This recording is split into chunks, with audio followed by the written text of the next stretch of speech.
Guide dogs offer social, physical, and mental benefits for people who are blind, but training them is a costly and lengthy process. Many people in the UK wait up to a year for a dog to become available. Could a robotic guide dog be the answer? Researchers at the University of California, Berkeley, programmed a four-legged robot to safely guide a person with a lead, even when faced with obstacles and narrow passages.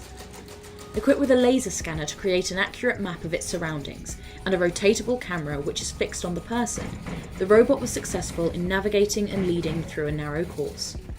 While it may not bring the companionship of a real dog, perhaps this robotic canine could provide people who are blind with much needed support. Good dog. I have often thought that having to look after and care for a dog compounds the dilemma of being blind.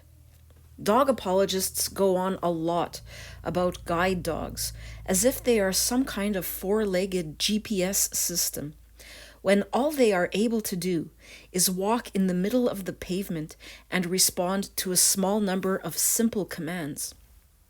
A visually impaired woman by the name of Diane McGeorge wrote the following article, which I have shared with you in previous videos. This is very important information that we should all be aware of.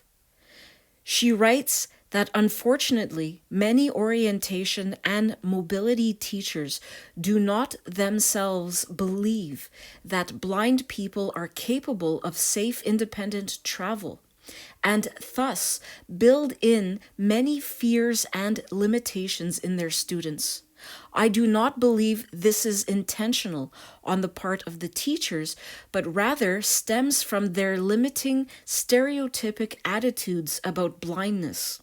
After all, how can mobility instructors build confidence and security in their students when they themselves lack that fundamental faith in the abilities of blind people?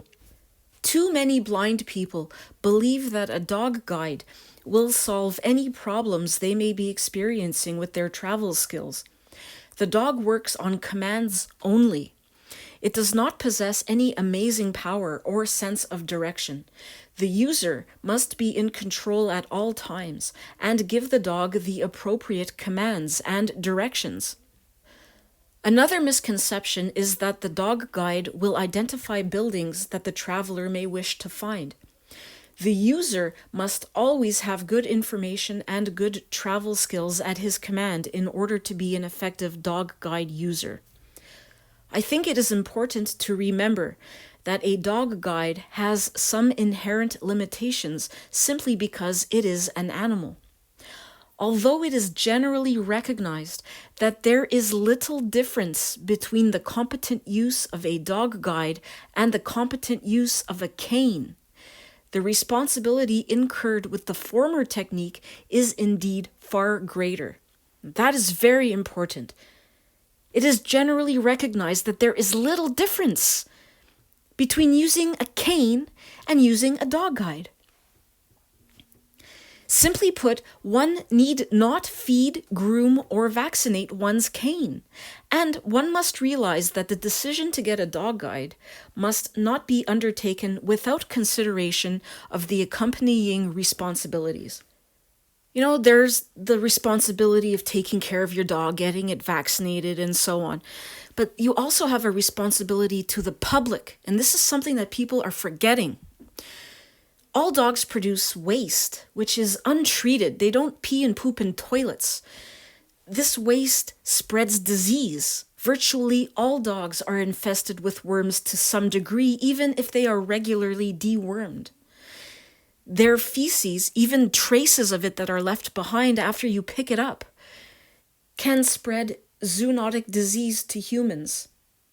Your medical equipment should not sicken the public. 15% of people are allergic to dogs. No matter how well you groom your dog, no matter how well trained or well looked after it is, it sheds dander. This dander sickens the public. Even long after the dog is gone, it's easy to say, and dog worshippers will say this often. They'll just say, well, just don't approach the dog. Don't go near the dog.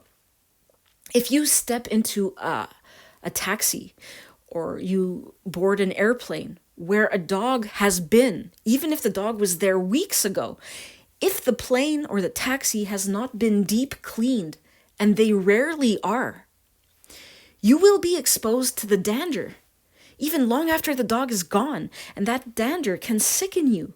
Some people become deathly sick. They have asthma attacks that are very severe. They struggle to breathe. Some people are just made very uncomfortable with their symptoms, but this is not something you should just expect the public to deal with. Oh, go take an allergy pill. Allergy pills come with their own set of side effects, and it is unfair to expect the public to put up with that just so that you can use a dog guide when you could be using a cane just as effectively. Imagine if somehow snakes were able to help us navigate, or tarantulas, or some other animal that we know a lot of people are afraid of. I think that most people would agree that this would be unacceptable in terms of, a medical device, medical equipment.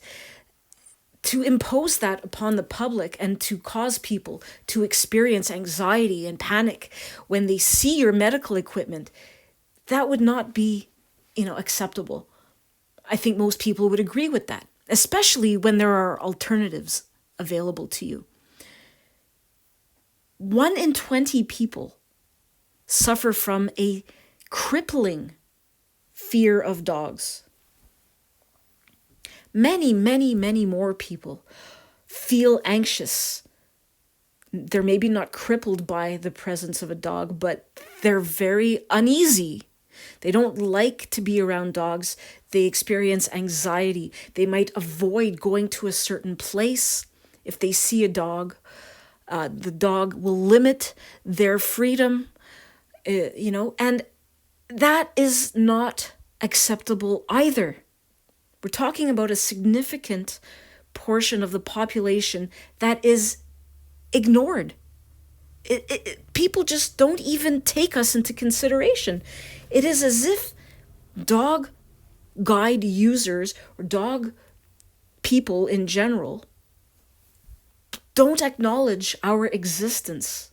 There are a lot of us that feel in the presence of dogs the same way other people feel in the presence of tarantulas or snakes. We don't want to see your dog's exposed asshole. We don't want, it's pressing its anus down on the library floor where my kids play. This is just not acceptable. It is unhygienic. It's just disgusting. It's unappetizing when I'm at a restaurant or sitting outside an ice cream place. I don't want to see your dog's penis poking out of its sheath. It ruins my appetite. And you also have a responsibility to the environment.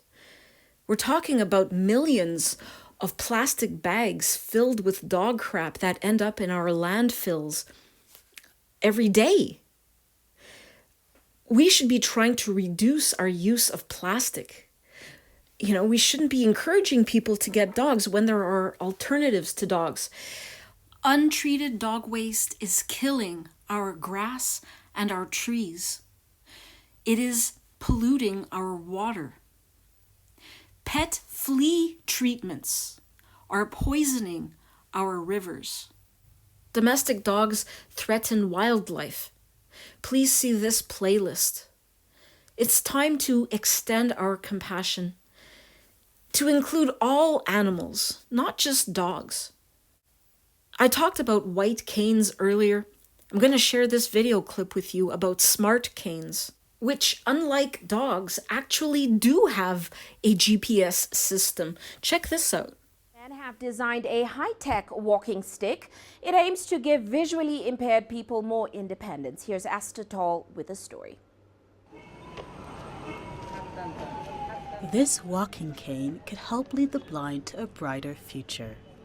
Created by 2 students, the prototype is equipped with GPS navigation and sensors. A visually impaired person would have more independence as a cane alerts them of obstacles in their path, and also lets caretakers keep track of the user's movements in case of emergencies. This stick's features are unique when compared to others like it because it is equipped with a GPS system, and it also has sensors that move 180 degrees in all directions, as well as the call option or the option of messaging their location, and that way their caregivers will be able to find them easily.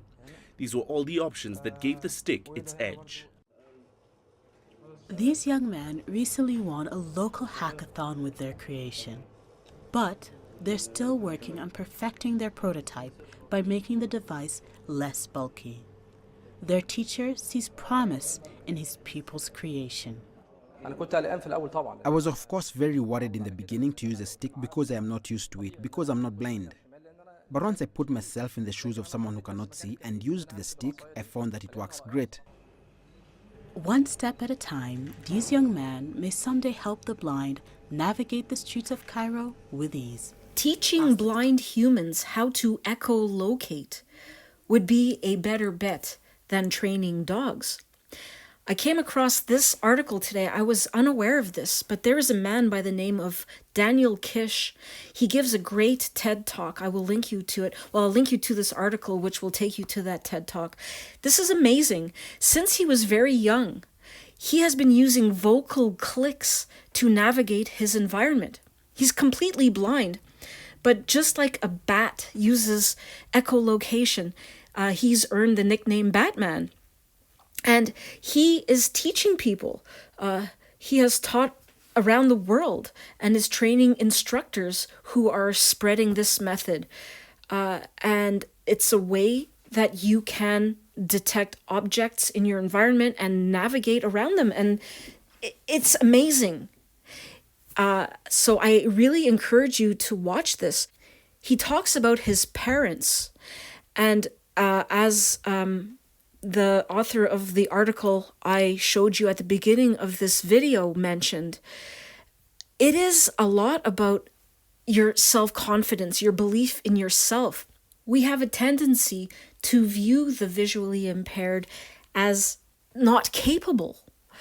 But this man, Daniel Kish, he explains that his parents were not like that. They were extraordinary people. He says they put his freedom first because that is what love does. I love that quote. And I think that dog owners ought to think about that when they, when they choose to imprison a dog and keep it captive in a human environment in which it doesn't belong, and train it to not behave like a dog. If you really love someone, you put their freedom first. So Daniel's parents didn't put his blindness first. They treated him like a regular boy, and they, encouraged him to be free. They didn't coddle him. They didn't treat him like he was incapable. And because of that, he went on to do extraordinary things and is doing a lot of important work that I think more people need to be made aware of. The next time a dog worshiper goes on about how vital guide dogs are, talk to them about Daniel Kish's work. It is time to look forward. We are not cavemen anymore. We have the ability to create amazing technological devices and to make them affordable to everyone who needs them. This is what we should be lobbying for. We should be extending our compassion not only to the visually impaired, but to all humans. We should opt for alternatives where alternatives exist. We should be trying to make those alternatives better and to make them available to everyone who needs them. We also have to remember that service dogs make up only 0.5% of the dog population. When we advocate for the banning of dog ownership, when we say we want to make it illegal to breed dogs, when we say we want to cull stray and feral dogs, dog worshippers get upset and they argue that we need service dogs. Well, in most cases, humans and electronic devices can do the jobs service dogs do. So can medication, therapy, meditation, stuffed animals, grounding techniques, exercise, yoga. The list goes on and on. Where alternatives to service dogs do not yet exist, we need to develop those alternatives.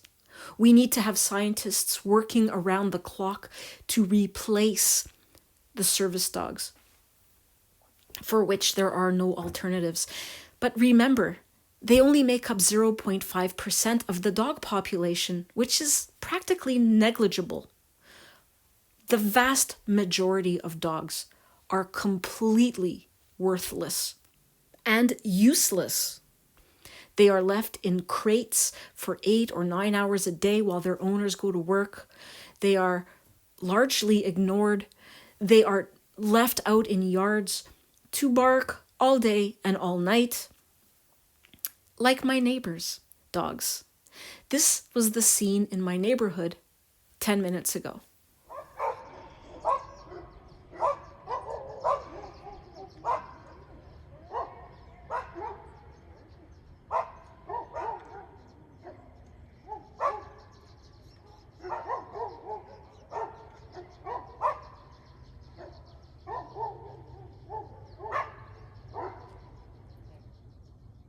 All of this in response to some guy walking down the street. The future is dog-free.